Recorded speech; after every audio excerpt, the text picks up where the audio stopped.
Welcome back to the Reading and Writing Podcast. My guest today is Peter Zheutlin, author of the new novel Spin. Peter, welcome to the podcast.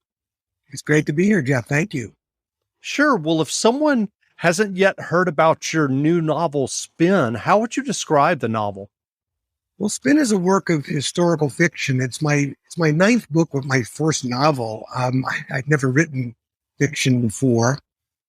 And it is the story of an ancestor of mine who cycled around the world in the 1890s, a woman from Boston with 3 small children and a husband that she left behind. And it's a reimagination of her story. I had written a nonfiction book. My very first book was a nonfiction book based on her story. But this takes you sort of much deeper into her persona and into her mind, hopefully. It's written in the form of a long letter to her only grandchild, another distant relative of mine that I found during the course of my research of her story. But it's a story of a woman who stepped way, way outside the lines, so to speak, the social conventions of her time, to take a remarkable around the world journey. And so was this a family story that you heard? Obviously you, as you just explained, you novelized her experience, but Yeah. as you also explained, you wrote a nonfiction book about her experience. Was, in terms of the nonfiction and the actual person, was this something that you had heard in your family, or how did you discover it? Not at all. This was not a family story that was passed down through the generations. My mother and I first learned about this ancestor in a letter from a complete stranger back in 1993, who was an amateur cycling historian who had stumbled onto this story, and there was nothing on the internet about it. It was completely lost to history. And in his letter, he said he was researching the story of the first woman to bike around the world, and he had done some genealogy research of his own, and it led him to believe that my mother might be a relative of this woman, Annie. My mother knew nothing about this woman, who was her grandfather's sister. She knew nothing about the bicycle trip. And it wasn't until 10 years later, 2003, when I received a letter from the same fellow. We told him we couldn't help him, but 10 years later, he wondered if we had learned anything in the interim. And I had, over the years, asked other distant relatives that we would see at family events if anyone had heard of her, and it always came up with a complete blank. So in 2003, when he wrote to me again, I thought, this story is so incredible. This woman in the 1890s rides a bicycle around the world, leaving a husband and 3 small children behind.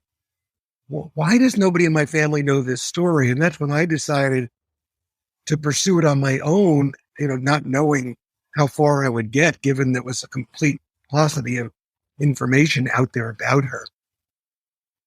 And what did you do to research the history of her trip around the world? Well, that initial letter that we received in 1993, the writer enclosed 2 newspaper articles, contemporaneous, articles about her trip. One from a newspaper in Boston and another from Omaha almost a year later. And the trip began in Boston. My great-grandaunt Annie lived in the old West End of Boston.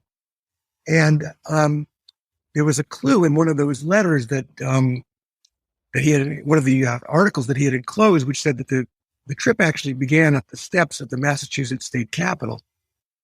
So my first call was to the State House Library of Massachusetts, thinking, well, maybe they've got some record of this event, a photograph, something. And when I called, the librarian who answered the phone, a woman named Ava Murphy, what struck me was that she didn't even hesitate for 2 seconds before telling me she knew that they didn't have anything about her. And I said, well, and she explained that a few weeks earlier, She had an inquiry by email about my great-grandaunt from someone in Texas. And I thought, well, this is really strange. And this is not the guy who wrote us the letter, the original letter. This was somebody else. And I thought, well, that's really strange. I wonder if I have a long-lost relative in Texas who's pursuing this story. And long story short, she connected the two of us. A guy named Dennis McCown, who was a professor down in Austin area. And it turns out we are not related at all.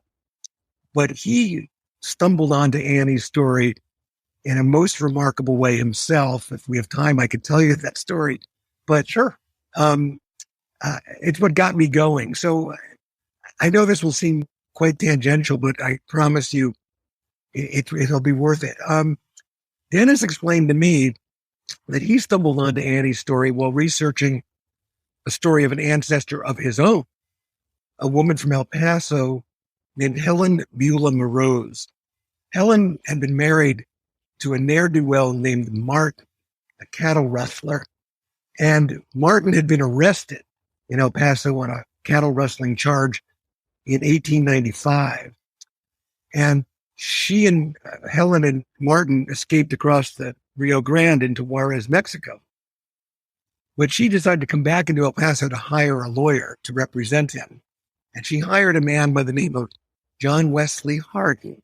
And people may know that name because John Wesley Harden was the most notorious gunslinger of the Old West, had killed, by his own count, by some counts, 24 men, maybe as many as 4 men by the time he was in his early 20s.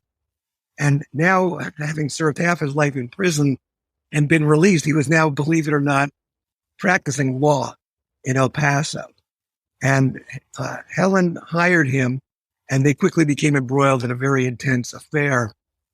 And one night in July of 1895, 4 law enforcement officers paid by Harden lured Martin across the river back into El Paso, where they murdered him. And Dennis was researching this story. And when he stumbled across in the newspaper accounts, he was wondering, well, where was John Wesley Harden on the night of the murder? Because he paid for it, but he didn't commit it. And it turned out he was sitting with Helen in a theater, listening to a lecture by a young woman from Boston, going around the world on a bicycle. And I thought, you've got to be kidding me. My Jewish great-grandaunt from Boston crossed paths with John Wesley Harden in El Paso, Texas in 1895.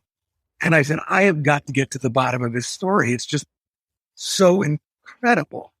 And try and figure out why no one in my family ever heard of it.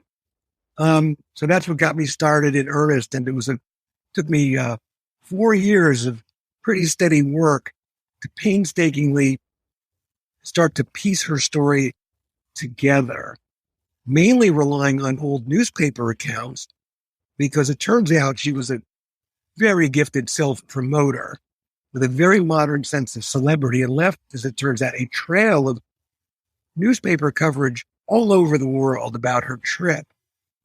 And it was and keep in mind, back in the early 2000s, very few newspapers were digitized and searchable. So it was a very painstaking process, microfilm, staring at microfilm reels hour after hour after hour. And I simultaneously hired a genealogist to help me determine if Annie had any direct living descendants, distant relatives of mine, who might be able to shed light on the mystery. And I got a little bit of encouragement when I came across an article in the New York World newspaper, one of the only articles out of more than 1,000 I've collected, that mentioned that Annie had 3 young children that she'd left behind, something she preferred not to discuss. But as appalling as that seemed at first, it also gave me hope, because I realized that if those children had children, they could well be alive. This is, back in the early 2000s. And that led me to Annie's only direct living descendant, a granddaughter named Mary, who was my second cousin once removed. And I ended up connecting with Mary, and she knew her grandmother. She was 16 when her grandmother died in the 1940s. And so I had her memories. And as it turns out, buried in Mary's basement, some scrapbooks and souvenirs and artifacts of this bicycle trip that had been gathering dust for, 100 years. Wow. So you wrote this nonfiction book, as you just explained, and in the interim, you said that was your first nonfiction book, and in the interim, you've written other nonfiction books. That's right. What prompted you to come back to this topic, to novelize it for your debut novel, Spin? This is I love telling this story. In November of 2019, the New York Times ran an obituary, a belated obituary about Annie. They were doing, if you read the Times, you may know that they've been doing a series for a couple of years called Overlooked No More. Sure. Obituaries of primarily women and people of color who, looking back, would have merited an obit in the Times, but which, the obit pages had been dominated by white men. And so an obit, a full page obit, half a page rather, obit appeared in the Times that I didn't know was coming, and it relied a lot on my first book. And my wife, Judy, who is very involved in the book club world nationally, she's got a newsletter with over 10,000 avid book club members, and she knows what they like to read. And she said to me when the obit came out, said, "You have got to write this as historical fiction, because if you don't, somebody's going to, and you've already done the research." Some people will work on historical fiction for a decade, doing the research. She said, "You've already done the research." So I've never written fiction in my life, and I figured I had to humor her, and I would write 20 or 25 pages. It would be disastrous. I'd show it to my agent, who would tell me it was disastrous, and that would be the end of it. But she liked the first 25 pages and encouraged me to keep going. And the result was this novel, Spin, which I should mention as a subtitle of a novel based on a parenthetical, mostly true story. And that's relevant here because Annie herself was writing historical fiction in real time as she traveled. And what I mean by that is that she was all about making a sensation of herself. She knew what appealed to the sensationalist instincts of the newspapers of the day. And so she spun a lot of tall tales about herself and about where she had been and about, things that had happened in her travels as she went around the world. And the first book, was really a task of teasing out fact from fiction. What really happened and what did Annie make up? And I didn't know that starting out. I was well into my research when it started to dawn on me that there was more than met the eye in Annie's story. And although I was at first disappointed because I thought I'm not going to be able to establish her claim to be the first woman around the world on a bicycle, but I slowly realized that I actually had a more interesting character on my hands, not just a woman with, mental fortitude and physical endurance. So it was really that obit in the New York Times in the fall of 2019 that spurred the novel Spin. And so what was the experience like for you writing your first novel?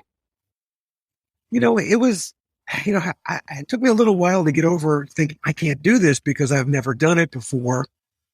Once I sat down to do it, I actually found it to be a lot of fun. Since most of my other writing has been journalistic and very much sort of, a lot of fealty to the facts of any given story. It was kind of liberating to be able to take liberties with Annie's story, but in a way that I thought, still was authentic, in the sense that I think the book is very true to her character and the arc of the story is true. And what book groups seem to have enjoy about Spin is trying to tease out, okay, what's true in this book? What did the author make up? And what did the protagonist make up? And, it was just fun to create dialogue, to create encounters, to sort of fill in, to imagine a world in which I could fill in the blanks in her story. Because the real historical record is somewhat sparse in certain ways. I mean, there's a rich trove of newspaper articles, excuse me, but very little else. I was thrilled to meet my cousin Mary, but disappointed that no, she didn't have a diary of this trip. But Annie did leave one first-person account of this trip behind, a big feature that she wrote for the front page of the special Sunday section of the New York World, which was one of the most prominent newspapers of the day. But even that story, it was quite clear to me when I found it, was riddled with her tall tales and her, exaggerations. So it wasn't exactly a historical record, but it was really quite liberating, I think, in a way, to write fiction and, create this world. And it brought her to life in a way that I don't think the nonfiction account could do. And, I decided to write it in the form of a long letter written to Mary late in Annie's life. She's writing to her granddaughter, telling her things about her life, about her relationships. And I didn't give a lot of thought to why I did it that way. It just seemed, it was sort of more of a gut instinct. But in retrospect, it dawned on me that the reason I wrote it that way is that since I first quote unquote virtually met Annie in 1993, she kind of lived in my head now for decades. And I just always wished I could sit down with her over a cup of coffee and have her tell me her story just for an hour or 2 hours. And I think this was my way of letting her tell me her story, although in the book, she's telling it to her granddaughter, Mary. Sure. So what was your initial writing journey that led you to writing the nonfiction books that you've written? Did you study journalism? No, no background in journalism, really. After graduating from Amherst College near you, I went to law school, like a lot of writers, practiced law, taught law for a few years. It wasn't really for me. And then I went to work in 1985 for a nonprofit called the International Physicians for the Prevention of Nuclear War. It was my good fortune. Talk about timing is everything. I started working there in the late spring of 1985, and in October of that year, the organization was selected as the winner of the Nobel Peace Prize for that year. And I was hired to be the director of public affairs, which was, kind of communications and press relations, really with no experience. But boy, quickly accelerated because the profile of the organization, went international, all this attention from the Nobel Prize. And while I was in that job, I started writing a lot of op-ed opinion pieces that started to get picked up by a lot of the big national newspapers, and even had some published abroad in in Soviet Union and Pakistan and India. And I actually got quite a kick out of it. I'd never had a byline before. I don't want to say it was an ego trip, but it was a little bit of an ego boost. And I thought, well, maybe I have a little bit of a knack for this, these pieces are getting picked up with some regularity. So that's really kind of when I started writing professionally, so to speak. And then it evolved, I kind of always had an ambition to write a book, but I didn't know about what. And then this story kind of, in 1993, fell into my lap in the form of this letter I mentioned. And that's where it started. So I'm curious, do you have plans to write any other novels, or are you working on another nonfiction book now? Right now, I don't, but I have one idea that I've had, and this is sort of also related to my great-grandaunt Annie. When she published that first-person account in the New York World that I mentioned, it wasn't byline Annie Londonderry, which was her assumed name, by the way. Her real name was Annie Cohen Kopchovsky being her married name. The byline was Nellie Bly Jr. Nellie Bly was the most famous journalist of her day. She had made an around-the-world trip as a publicity stunt for the Pulitzer papers several years before Annie made her bike trip. And I think it was direct inspiration for Annie. And Nellie Bly's, what she was endeavoring to do was to beat the fictional record established by Jules Verne's character, Phileas Fogg, in Around the World in 80 Days. And then when after the bike trip, Annie briefly became Nellie Bly's replacement, so to speak, at the New York World. Nellie Bly had a falling out with her editors, and they were always looking for what they called women stunt journalists. These were women who were doing sort of investigative pieces, often very quite sensational. And so Annie, in addition to her account of the bike trip, started writing a series of sensational features for the New York World. And I thought that chapter in her life, which was brief but colorful, might make the subject a good subject for another novel. We'll see. I'm not committed to it. Not completely committed to it yet, but I'm tossing the idea around. Well, what novels or nonfiction books have you read recently that you enjoyed? Recently? Oh my. Well, that's hard. I can tell you my three favorite novels of all time. I would put number one as William Styron's The Confessions of Nat Turner. And two of them were John Steinbeck books, East of Eden and The Grapes of Wrath. In fact, it was one of Steinbeck's books, Travels with Charlie, that inspired the book I wrote before Spin, which was called The Dog Went Over the Mountain, in which I took our aging rescue dog, Albie, who left us last New Year's Eve, on a cross-country car trip, more or less along the route that Steinbeck had followed, some 60 years before, or 50 years before, or almost 60 years. So those would be my top three. I've also written a lot about animal rescue, particularly dogs. So I've tended to read a lot of books, on that subject. Sure. There's one that's fairly obscure, but which I thought was sent to me by the author. It's called Catching Dawn. And she sent it to me looking for, a blurb for the cover. I didn't know her. It was a small publisher I'd never heard of. And I get asked this a lot, and I'm always wary because I obviously don't want to commit to something if I haven't read the book. And it absolutely blew me away. It's called Catching Dawn. It was a beautiful memoir about rescuing dogs, but about finding family and finding a way home. It was really quite beautiful. That's great. Well, I'm curious, were you able to confirm if Annie genuinely circled the globe on a bike? Well, here's the thing. She ostensibly made this trip to settle a wager. That was the story that was reported all over the world, and that wager had certain conditions. Now, whether the wager actually existed or she concocted it is something we could debate. But one of the conditions was that she ride 10,000 miles by bicycle on this round-the-world trip.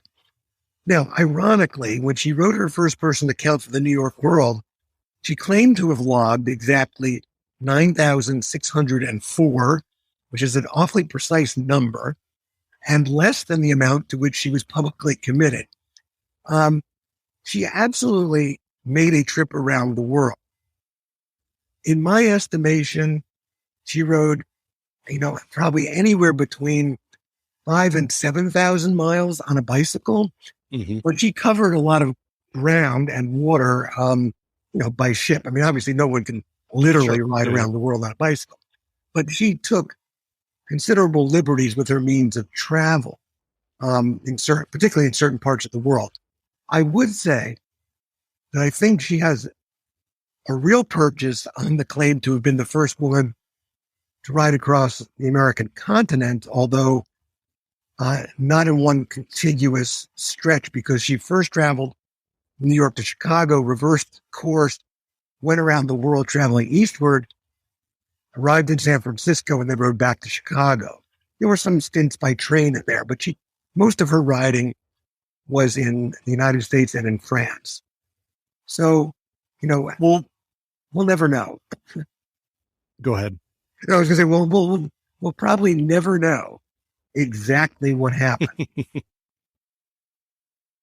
Well, where can people find you online if they'd like to learn more about you and your new novel, Spin? Yeah, so there are two websites. I have one that I created well before I wrote Spin that's devoted to Annie Londonderry, and that's www.annielondonderry.com.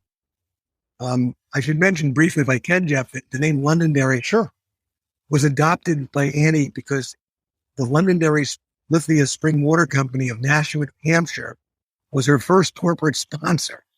She actually had corporate sponsors. She pioneered sports-related marketing for women, among other things, and carried advertising banners wherever she went. It's part of the way she earned her way around the world. So there's a lot of information about that on AnnieLondonderry.com and a lot about how this trip figured into the women's movement, the suffrage movement. There's a whole social historical context for this trip that's important. And then I have an author website, which is www.peterzheutlin.com. My last name is spelled Zheutlin. So you can find out about my other books there and a lot more about Annie Londonderry on the other site. That's great. Well, again, we've been speaking with Peter Zheutlin, author of the novel Spin. The novel is on sale now, so go buy a copy. And Peter, thanks for doing this interview. Jeff, it was a pleasure to talk to you. Thanks so much.